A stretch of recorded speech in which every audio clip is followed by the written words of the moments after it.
கட்சிக்குள்ள எங்களை வளர விடலைன்னா அது எப்படி குற்றச்சாட்டா பாக்குறீங்க? உலகத்துல இப்படி ஏதாவது ஒரு குற்றச்சாட்டு? ஏய் பைத்தியக்கார, கட்சி வளர்ந்தாதான்டா நீ வளர முடியும். கட்சியின் வளர்ச்சிக்கு பாடுபடாம கட்சிக்குள்ள 4-5 பேரை சேர்த்து வச்சுக்கிட்டு நான் தான் கட்சின்னு காட்டிட்டு போறத எப்படி கட்சிகள் எப்படி அனுமதிப்பிய?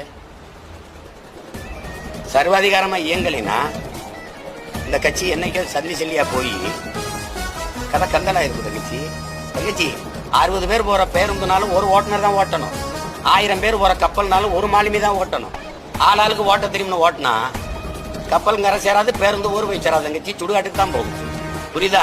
இப்பதான் நீங்க தனித்தனியா போய் கட்சி கட்டிட்டியல்ல. இப்ப நடத்தி பார்க்கும்போது தெரியும் சீமான் எவ்வளவு பெரிய தலைவன். எப்படி தெரியும்? ஆஹா, அப்படிதான் தெரியும். இப்பதானே தெரியும் நான் யாருன்னு. உங்களுக்கு புரியுதுன்னு நினைக்கிறேன். அதனால ஆசீர்வதித்து வாழ்த்தி அனுப்புறேன். போங்க, மகராசனா இருங்க.